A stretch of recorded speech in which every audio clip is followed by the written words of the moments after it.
That's something I wanted to share from the time up at the retreat. I had this a beautiful time. I don't remember what happened what day. I think it was Saturday that I was out. We were out walking, and we hiked up the mountain there, and we were walking through these groves of aspen that were bright yellow and fluttering in the wind, and they were just gorgeous. And I kind of peeled off by myself off the trail and headed out into this little meadow and sat at the edge of the meadow, just surrounded by this little grove of aspen trees.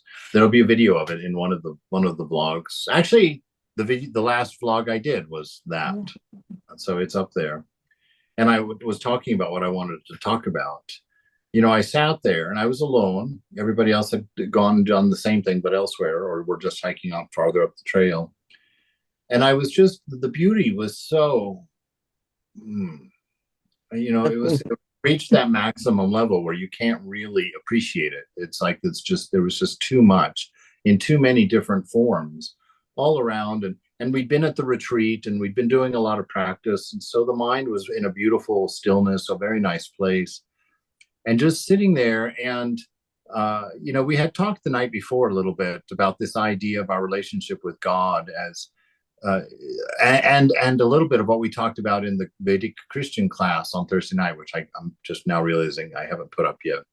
But in that class, we talked about the priest who said that, he confessed that he didn't love God. And the person he told that to protested and said, "What do you mean you don't love God?" And he said, "Well, when you experience love, when you fall in love with somebody, you can't wait to talk to them. You're thinking about them all the time. You're looking forward to the next time you get to interact with them or to see them or to talk to them. And you do special things for them, and it gives you great joy to do these little tidbits for the person that you love." And he said, "I have to admit that I do not feel that way toward God, that my practice is a matter of discipline and that it's not always inspiring, and that I very rarely think of God in the in between times." And so he was just really kind of laying that out. And that, of course, put that idea in my head again, or reminded me of that idea of how we actually live with God, not just have a religion or a spiritual life, but to actually live in God with that awareness, that constant thought of the presence. And it occurred to me that just that thought occurred to me as I was sitting there in that meadow, that the moment was God, as we've talked about, that this moment is God, and our relationship with this moment is indicative of our relationship with God. And whether we're content in it or what. And so I was sitting there kind of putting that in my mind, kind of understanding that this is all God. I'm in God, and God is my beloved. That and that this experience of this beauty, everything here is for me. I'm the only one here watching this, and this is for me. And that went so deep into me, that thought of all of this, all the preparation that to grow these trees to this point, and to bring the season to this moment, and to bring the colors to this condition, and to prepare this perfect log in this perfect place, that I would stumble upon, and then to have my mind in the condition that it was in, and to be able to sit there and to know that I would think of the beloved and receive my card, receive my Valentine, as it were. And oh my God, was that one of the most beautiful moments of my life, in just trying to open to that idea and accepting something so big and so ridiculously narcissistic in a way, But and I thought about that at first when I was going to do the vlog on it. I thought to myself, that's going to sound very narcissistic, that God put the whole mountain together for you at that moment. But then I thought, the thing that saves it from that is the fact that he's doing that in everybody's moment. And that's what I wanted to share. Is like to look around the room that you're in right now. It may not be as amazingly obviously beautiful as that day in the mountains. But think of the things in your room that are there for your comfort and the shelter that it's providing, and the stability that it's given you, and the things that have happened there in that room, and understand that all of those things in that moment uh, are not an imagination of God, that they are the divine, and she is permeating every moment of it, every aspect of it. And to try and, if you want, take that line of thinking and look at even the small stuff in the room and just watch how pregnant with meaning it becomes. Just look at all the things, knowing that God is consciously giving them to you directly at that moment out of divine love. And knowing that, decode the message in your love letter. Feel it, imbibe that understanding, and always know that it includes what we see as positive and negative, but understand that the motive under all of it is love, and that it was created in profound wisdom, and that it's coming through, literally through eternity, to you in your imagined particular moment, and that it is tailored, it is curated by the divine lover, by the beloved, and it is given to you because your mind, your senses are the only ones picking up what you're experiencing. So it's very personal, and it's very intimate, and it was one of my favorite things now to sit and do, to even as we were driving back today, sitting there with hordes of tourists and cameras, taking pictures of God's love letter to me. How dare them? But to sit there and to look and to see the world in that way. And I thought, this is going to be my new reality. This is a particular way of practicing the presence of God. It's not just kind of feeling this presence or making up an imagination or anything like that. It's literally taking a perspective, an active and dynamic perspective, an intensely beautiful understanding of reality. And I can feel the change that's of the in the potential of thinking this way and learning to live this way. And I'm just so excited about that. And I just kind of wanted to share it and see if it inspired you. And maybe if you practice that or try that and enjoy that, share it with each other, and encourage each other in that way, because it was such a profoundly, and I can't say that enough. I wish I could give you the feelings that I have even in myself right now as I think and remember about those few minutes there on that log when that thought first occurred to me, and the surprise that I felt inside, and the joy of that moment, and the deep-seated bliss of finally feeling, in a sense, in a direct sense, that the love is real. That it's not a religious suggestion. It's not a philosophical idea. It's not a part of my religion. That it was me that was the subject of that love, and the receiver of those feelings, those profundities. And so there it is. Take it, run with it, or leave it as you like. We're going to step into it here with Mother a little bit, because she is talking about her different visits to her beloved, who was in fact God. So very much in the same way that we're talking about God right now, Sri Sarada would talk about God directly, because she was married to him. And she, being of that same divine nature and knowing it, I can only imagine. She talks quite regularly. The Divine Mother talks quite regularly about the bliss that she felt all those years in the presence of the Master. When after he had passed, she told some of her own disciples, she said, you will never be able to know the amount of bliss that I shared, that I lived in those days in Dakshineshwar, listening to his teachings through the screen, through the hole in the screen.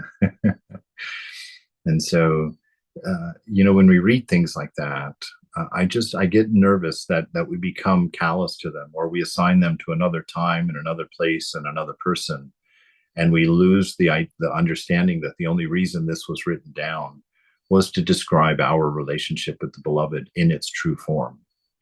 To describe our actual relationship with God, as it really is, and that we are all coming to grow into that. Maturing that relationship, maturing that love, uh, until it's the love of two very old people who don't need anything else anymore but the comfort of each other's companionship of their being. And that's when Pava begins. That's when love comes to us. So, Mother, the eighth and ninth visits. After spending a few days in Jairambati in January of 1884, Holy Mother returned to Dakshineshwar. A few months later, in July 1884, the Master sent Holy Mother to Karmarpur to attend the wedding of his nephew Ramlal. Yoganmal recalls, the day that Holy Mother was leaving for Karmarpur to attend the wedding of Ramlal, I went to Dakshineshwar. I was very sad at the thought that I would not see her for many days. Before her departure, Holy Mother went to bow down to the Master. He came out of his room and stood on the northern veranda. Holy Mother bowed down and took the dust of his feet. The Master said to her, "Go carefully. See that you don't leave behind any of your belongings in that boat or railway compartment." This was the first time I saw the Master and the Holy Mother together. The Master also said, maintain good relationships with the neighbors. If someone is sick, please visit that person or make inquiries through somebody. So this is a wonderful suggestion. It's funny, we were talking about this at some point this weekend also. I was saying that when I was young, I was in a military family. And when I was younger, you'd move into a neighborhood and people would show up with a welcome box of some, whatevers, and just welcome you to the neighborhood. And I was saying that sort of diminished over time, but I was glad to hear that Greg was having that same experience actually when he and his family were moving into new places, that people are still doing that. And so you hear tonight, Thakur is reminding me again to get out. I've been here for a year and I haven't actually gone over and introduced myself to the neighbors. So here he is. He's written a book for me tonight and he's put this instruction first. So if y'all are doing it, good for you. It's for me. If you're not doing it, it's for us. So be out there and thinking about your neighbor, because that's something else we kind of talked about this weekend too. It's like so often with the way the media works and the way our society works, we get all caught up in what's happening in faraway places, and in big government offices somewhere. And at the same time, maintain some kind of blissful ignorance about what's going on in our own city government, if we even know who's in the government in our city and what the issues that they're talking about this week are, because that's the world that Mother's given us to have power in, this local world. That's what we can really affect. We can't do much about what's happening on the other side of the world. You might be able to write a letter to your congressman or something like that, or go to a protest, but your real power is in the world that Mother has given you direct responsibility for.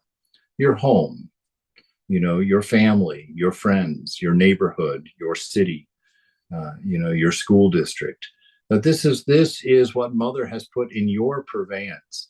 And that's where she's given you the power to manifest her love in that space.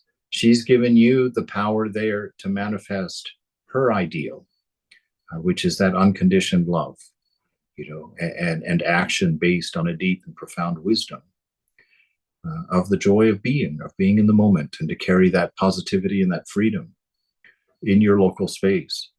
And so he's reminding Holy Mother here for our benefit, I'm sure, saying, maintain good relationships with your neighbors, with the people around you, the people that you encounter. If someone is sick, please visit that person, or at least ask about them through somebody, because that'll get back to them. Such and such is thinking about you or asked about you. I told them you were doing well.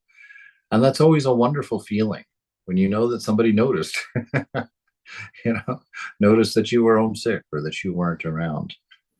And so this is who we are. This is what we are. And this is the space that Mother has placed you in order to manifest this in an earnest and authentic way.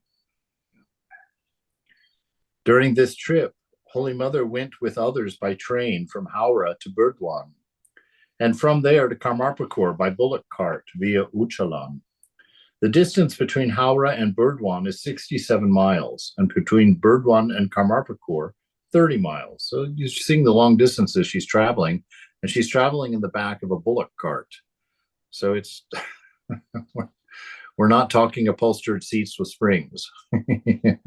We're talking splinters and very sore sits bones. So after Ramlal's marriage ceremony, Holy Mother stayed in Karmarpakor and Jairambati for a few months, and then returned to Dakshineshwar via Burdwan in March of 1885. This was her last visit to the Karmarpakor Jairambati area during the Master's lifetime. Look, here comes Sri. Ramakrishna in Jairambati. Before 1881, Ramakrishna visited Karmarpakor several times to recover from his broken health, especially during the rainy season. Hriday accompanied him on these journeys. The master was fond of the people in his village and entertained them with songs and stories. He would visit Jairambati, Sihar, and Vishnupur also. Following are some incidents that took place during some of those visits. I think it's interesting, and also kind of colors it in a way that I really appreciate, where he says here that the master was fond of the people in his village. So, that reminds me in Brother Lawrence's letters. He said that we should always nurture a fond regard to the presence of God. This fond regard to the presence of God. And that fond regard to the presence of God means literally a fond regard to the presence of the people you're around. That you are seeing the manifestation of the divine in them. You're enjoying the company of God in them. When that happens, the atmosphere changes. This weekend up at the retreat, we all felt that at a couple of times, because we were all doing a lot of practice together and a lot of study together and having a lot of very intimate conversation together. And that sacredness became palpable, came to the forefront in the mind. And that's not a magic thing. That's the real thing. And what I mean by real is that is what I always catch myself talking about, the intentions of God as if I would know. But from the little that I know, I can see that God's intention is for us to live in a world like that. And that it's through our practice that we manifest that. And so to walk into a room, especially if you're a shy person, before you go in, remember, fond regard for the presence of God, and walk into the room and see him in the eyes of everybody there. Make that your practice. That's how religion becomes life, and not a philosophy, not something that's just an adjunct. So the master was fond of the people in his village and entertained them with songs and with stories. I don't know. I think that's a very interesting picture. I don't know of any holy person that I would see doing that, going somewhere and entertaining them, with songs and stories, and it's an interesting thing that I've always been struck by how much laughter there is in the gospel of Ramakrishna, in his life. I've always been struck by the boys hanging out and laughing, and hearing. I've only heard a few of the excerpts that weren't directly translated into the English version, because apparently Thakur had kind of a rustic sense of humor, perhaps. And he alludes to it sometimes. Somebody challenged him one time for telling kind of off-color jokes to his devotees. And he said, "Oh, that's the way it is with these youngsters. Sometimes you have to give them some fish soup." something that's just maybe a little edgy, little out there toward the edge, just to keep them entertained, keep them engaged, kind of thing. And so Tagore, has that ability to be informal and to be free. You don't always have to hold the candle in just the right way as you shiver in yourself, working out your salvation before the divine providence. That sometimes you can goof around, and sometimes you can make a mistake and laugh at it together. That he's not going to be offended. In inspired talks, one of the in the first few pages, actually, I think it's even the second talk that he gave. Vivekananda said, "There, God in his highest form, in his highest manifestation or non-free manifestation, maybe. But anyway, there's no way to anger God, and so this notion of being nervous or of feeling some alienation out of nervousness, you can quell that because God has a fond regard for you." He sees the presence of the beloved in you in reciprocation. It's he also never talks of himself as God. That's one of the funny things about God, is that he never develops that ego. She never develops that sense of self. She always places that sense of self in someone across the room, but then gives you the message of God from the truth within. But God is not a particular. And so that's why holy people always kind of talk in those non-direct sort of ways. They would never say I. That's why Thakur always says this place. People who come to this place, because there's no particular location of God. God is everywhere present and always perfect. And to know him is not to become him in this form, in this ego self, but to lose this sense of any particular, and know the movement of the universe as yourself, to know the happening, the isness of this moment as yourself. And so there's no particular in it.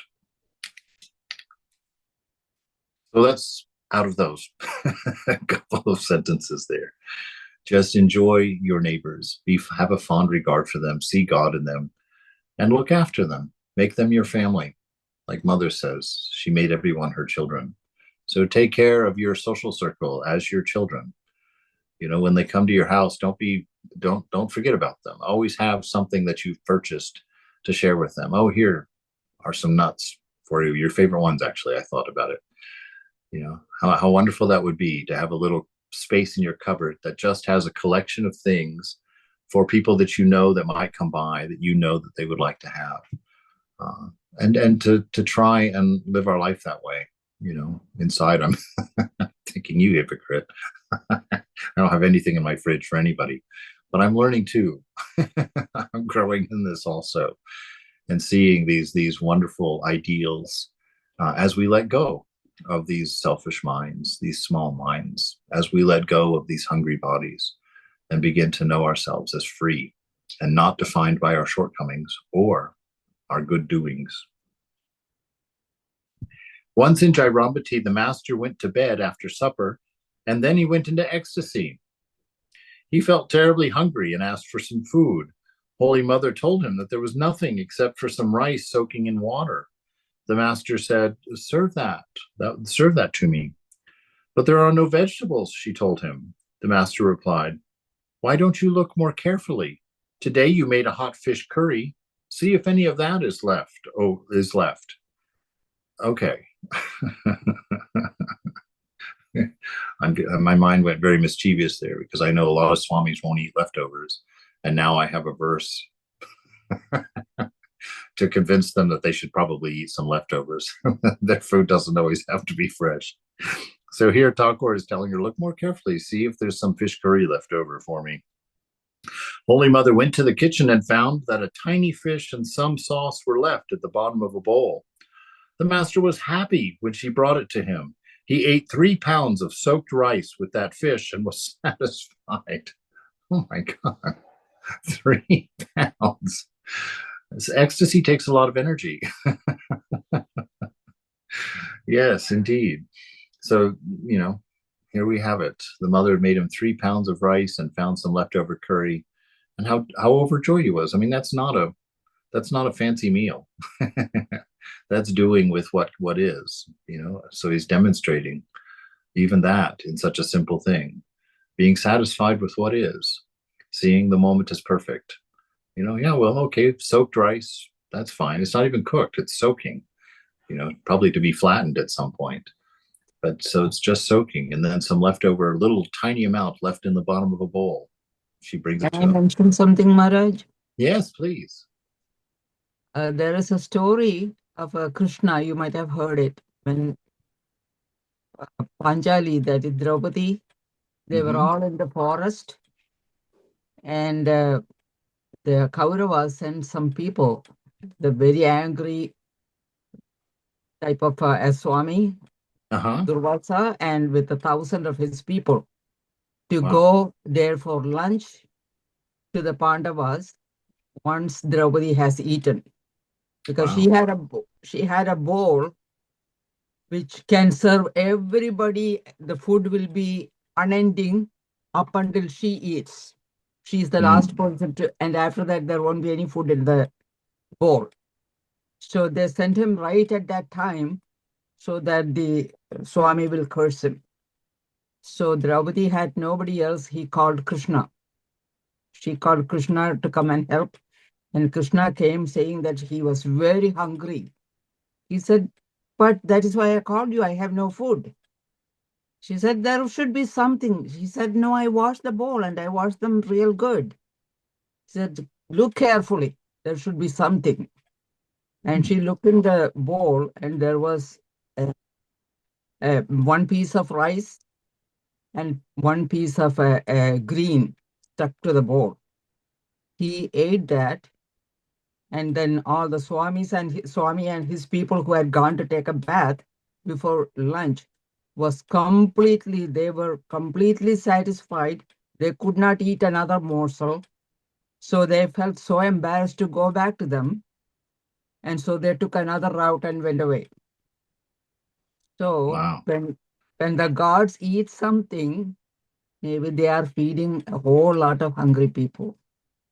Yeah, there's something very important in there for us to think Yeah, about, because there's a story of Shiva like that. There's a story, Jesus has a story like that where he feeds right. them with the right, with the loaves and the fish. What does this mean? You know, I can't help but think that there's something much more important being talked about here, but food, and that is the fact that God is our only satisfaction, and that satisfaction cannot end. That God is enough. That's why He says, "I am your only refuge in this world."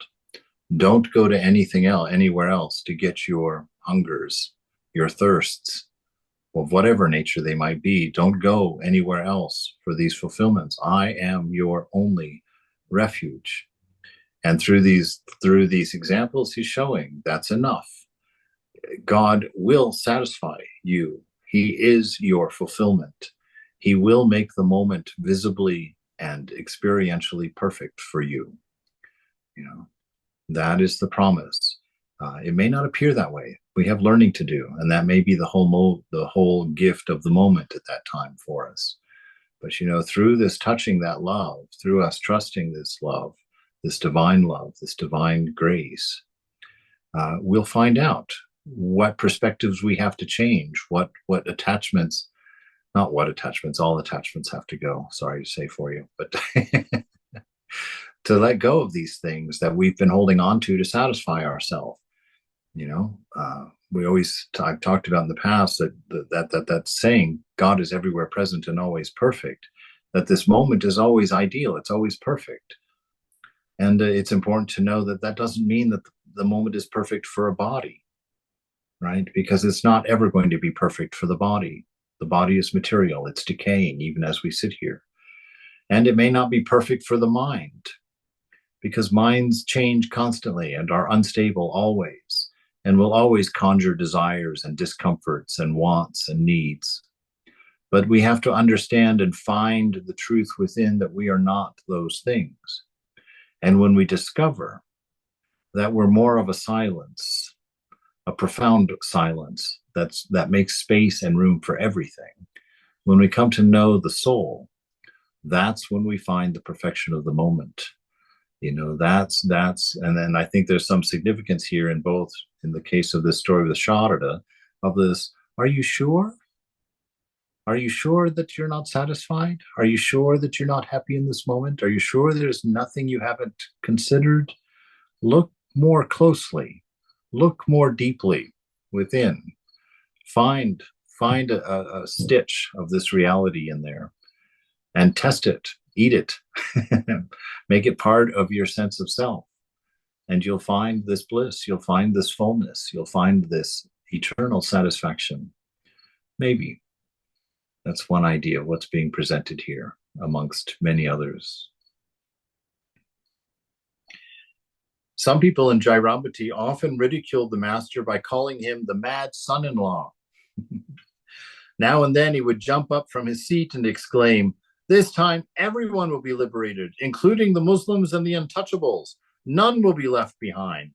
At this, the villagers would remark, "What a madman." When village women came to see him, he would make witty remarks, sometimes off color. Imagine that. This would make them laugh and cause many of them to run away in embarrassment. All right, I take some solace at that. I have not yet accomplished such a feat. I've got work to do. The master would tell those who remained, "The weeds have been removed. Now be seated and I shall talk to you." Aunt Banu, a neighbor of Holy Mother, had previously had, wait, I want to go back. Mother, I can't leave that sentence. It's playing over and over here. So let me go back to it. The weeds have been removed. Now be seated and I shall talk to you. You know, I'm linking it with that experience in the woods. You know, it's like the weeds. What are the weeds? The weeds are your doubts. You know, the weeds are your wrong ideas of yourself. They're the wrong identities about yourself that we hold on to. You know, that Thakur moves us closer and closer to the truth by telling us these truths. And now he's saying, okay, these weeds have been removed. Now sit and let me talk to you. And that's exactly what we do, you know, when we go with that kind of awareness of the presence of God. You know, when I sat down in that little dell there under the colored aspens, you sat down and be quiet. And God said, now I'll talk to you. The weeds have been removed. Now let's talk. And so when you go in for your shrine, remember that. By going into the room with the intention of sitting in the presence and being quiet, the weeds have been removed. All the distractions, the noise, the wrong things, they're all left outside the shrine. And you go and you sit and look at the picture and hear Thakur say these first words to you. Now, let me talk to you. And you become an ocean of listening inside. That's how we attain silent mind, is not just thinking of nothing, but by listening for the very sound of God. You know, Ramakrishna says in another place in the gospel, he says that which arises in the stillness of the mind is the voice of the divine. You know, so that's what it means. By removing the weeds, we're removing all the distractions, all the noise, all the wrong thinking, all the thinking actually. And we just sit in quiet, but not a quietness that's the fulfillment in itself, a quietness as a listener. Opening. So our silence is an opening. It's a receptivity. It's a listening. It's turning the mind itself into a listening device. It's turning the body itself into a listening device. It's turning your eyes into a listening device. Everything, its only function becomes to listen. So there's no organs of action. There's no doership happening. There's no planning happening. There's no, you know, even repenting. You know, there's nothing happening. That's because you're in that space. You're stepping out of the world of change, right? You're stepping outside of all of that by becoming this eternal ear, this eternal listener of the love story of God. And so you open to that. And that's the silence that we sit in meditation. It's a silence to hear the voice of the divine in the stillness that is our true self, deep, deep, deep within, the very center of us. So the weeds have Swami, been removed. Yes. Can I interrupt? I really liked this passage. I remember Oh, I read it for the first time, I think like a few months or maybe a year ago. yeah. And I have a different interpretation of it. I want to Okay. share it because Please. it's one that helps me a lot. Um, just because I have always kind of thought of myself and identified with the women who like ran away. Like, Hmm. like if I realistically put myself in this situation and I don't see anything in this person, I'm going to leave. But that's the thing. It's about seeing things inside other people. Hmm. And the people who stayed saw something special in Takur that they probably also saw in a different degree in most people. That's what awakening is. So if I can see God in this situation and not run away, no matter how crass or crude or stupid or embarrassing I think it is, I can get some benefit from this and I can actually learn what Talkor has to say to me. Therefore, that's the let me talk to you part. Hmm. So I was like so like moved by this because if this happened to me, I would absolutely be like, okay, this guy's crazy, bye. Like that's like most of my life, the kind of response I've had to most people, writing them off as soon as I meet them based off of superficial appearances. So Wow. when I attempt to look beyond that, so many good things happen. And I Wow. think that Leela is like a really poignant reminder to us that like there's so much beyond the surface. Wow. I think you got the real grape there. That's wonderful because you're tying it into what's happening around it. I was kind of taking it by itself. What a beautiful thing. You're absolutely right. Look at that. That the weeds he might be talking about, not a judgment statement, but the people who weren't interested enough to stay or people who couldn't overcome the small obstacles in order to learn, they had run away. And so Tucker is now saying, oh, look, now that the weeds have been removed, now the people who are not really interested, who aren't really not really wanting to know this, have left the room. Now let's talk. Yeah, you're right, Gunga. Thank you. That's marvelous. That's marvelous. Very It's nice. a challenging thing because I think it happens to us in spiritual life a lot, A especially lot. like with our teachers or with Hmm. upagurus also, where you're like, this person is so human. Mm, gurus aren't like that. Bye. Right. Like this Right. Or very they misunderstood notion and absolutely. idealism that kind of clouds your vision over before you even get to see anything. And I've Yeah. definitely suffered from that. And once Yeah. I realized it, you get to see so much more. Once you Yes. understand that what's happening in front of you, every single little thing is much more meaningful and revelatory than what you suppose is the only godly stuff that should be Mm, happening to you. mm. A lot of good things happen. Not to say that I'm Wow. there. Like, I'd like to be there. Maybe I could think about that state a lot, but Oh yeah. No, that's intellectual assent. But it. that's Well, it. we're all sitting and dreaming of being there for sure. Yeah. And that's the joke. That's the laughter part because we're sitting in the midst of it and not realizing it.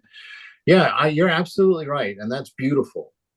You know that we need to take the time to understand what's being said and how it's being said and not reacting and if it's something we don't like or something that we don't necessarily believe or accept in the moment, that you don't throw everything away just because aha, see, I don't like him. Oh, there he is. He said the word sin. I'm out of here. Goodbye, dropping, never you know again, never coming to it's the like temple, nothing. yeah, right. And imagine how much we would lose. Yeah. Oh, Hmm. beautiful. Wow. I'm so happy mother moved you like that. That's wonderful. Yeah, she's got a lot of tricks up her sleeve. I'm happy to be part of that whenever she Yeah. wants me to be. Excellent. That's beautiful. Yeah. I feel that's part of our role. We're butlers to the divine. And we sit there watching the world for anybody who needs a dish passed to them or needs their napkin picked off the floor. We're just always standing like the peace pilgrim. Just she said, I see every moment as an opportunity to serve. And then she's actually the one that called herself God's butler, that she sat there watching every moment closely to see how she could be of service, how she could help someone. Yeah. Oh, so much out of what you said. Thank you. Truly, thank you. Swami. Yeah. Rangu, yes. Yes. I'm just reminded now of a comment from in this book, but later is it still okay to talk about it? Mhm. Of a comment of Swami Chetanananda's as author on the role of Radhu in Ma's life. Oh, And interesting. yeah, and he says that among other things, there are a couple, two, three things he mentions of why her purpose in her life and in Ma's life. And he says that she also served to sift because people who came and saw and objected and did not appreciate her involvement, her deep worldly looking attachment to Radhu, they just saw her as a, regular old um, house housebound lady who didn't know how to handle these things. Nothing great about her, and they left. So that helped sift and remove them from mother's attention because they left, and so she could preoccupy herself more in the few days she had left to the devotees, true devotees, the disciples. Yeah. Well, that's fascinating. I'm thinking of a passage also in the New Testament of the Bible where Jesus is asked why he speaks in parables, and he kind of says that he kind of says so that those who are not wanting to understand will not understand. It's like they don't want this, so they don't get this at this point. It's not it looks like a judgmental thing, and that's the thing. It's that kind of thing that makes us turn around and walk away like, oh, what, there's judgment, and he doesn't he's not giving it out to everybody. Something's wrong here. No, you're right. That's exactly it. And actually just above this, it was talking about him being the crazy son-in-law also. A lot of people thought Thakur was a nut, and they wouldn't give him the time of day. The mad priest at Dakshineshwar. And so you make these snap judgments off of very little information about the people around you, and you lose their love. You lose what they could have been. You lose their mouthpiece of the part of the story mother could have given you through them. Yeah. But through judgment, self-righteousness, those kinds of things that cause us to judge others and to write them off, and to not understand that all of us, regardless of how we show, at the core, we are divine. Yes. We are that love. Yes. Thank you, Swami. Yeah, thank you, Ram. Excellent. Wow, this is great. This is really good. Aunt Banu, a neighbor of Holy Mother, had previously had a glimpse of Ramakrishna's spiritual intoxication and became very fond of him. Swami Nikhilananda, who met Aunt Banu, said or recalls, once she made a garland and wanted to put it around the Ramakrishna's neck. Hiding it under her sari, she went to the master, but felt shy about offering it to him in the presence of other women. The master somehow came to know of her intention and told a naughty joke that made the women laugh and leave the room. When Banu was alone with him, he asked her to offer the garland. As soon as it was put around his neck, he went into a deep samadhi. Banu was frightened, thinking he might have been stung by a poisonous insect inside the flowers. Presently, Hriday arrived and brought the master back to normal state of consciousness with the help of a mantra. After that incident, Shyama Sundari tried to keep women away from his presence.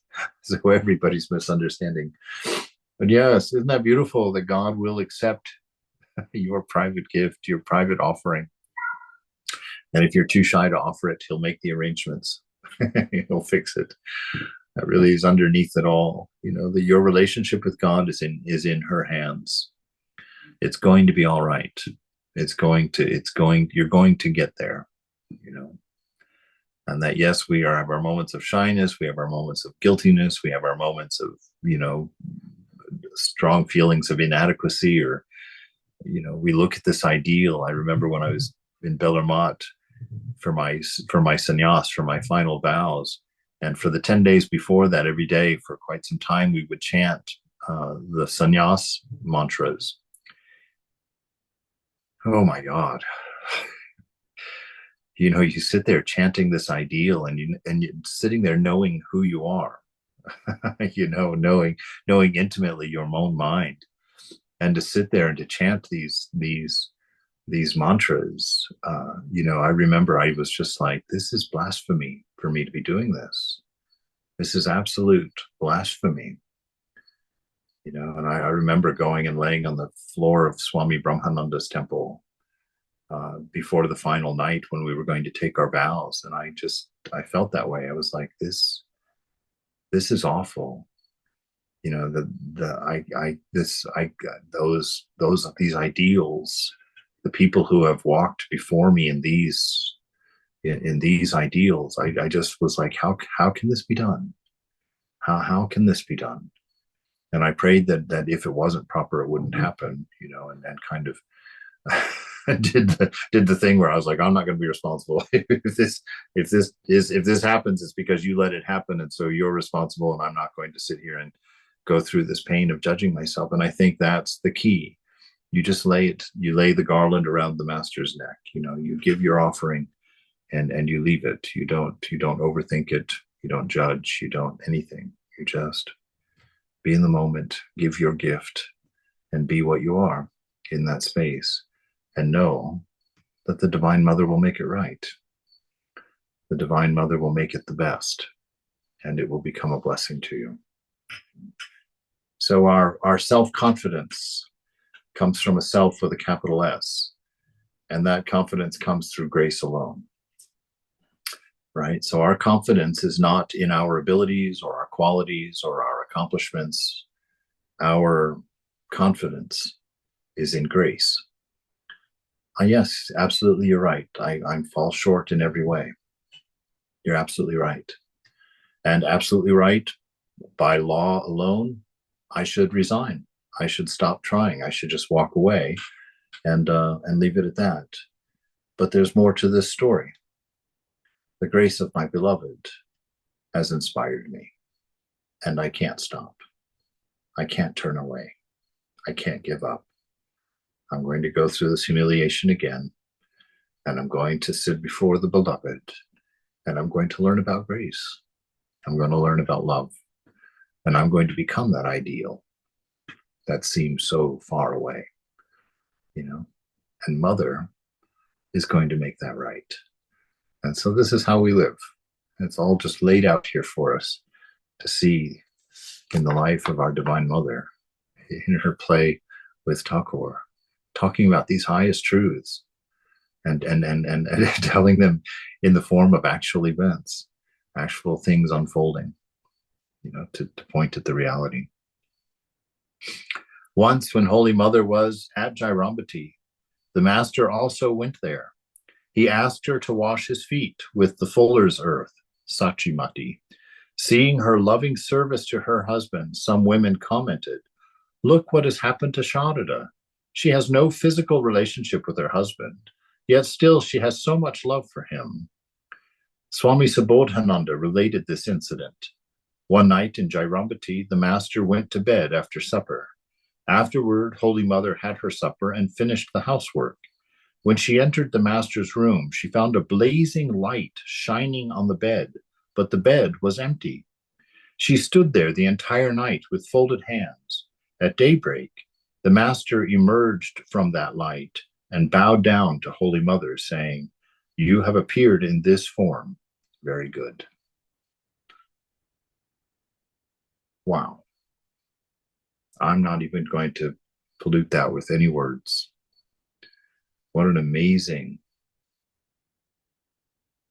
wow.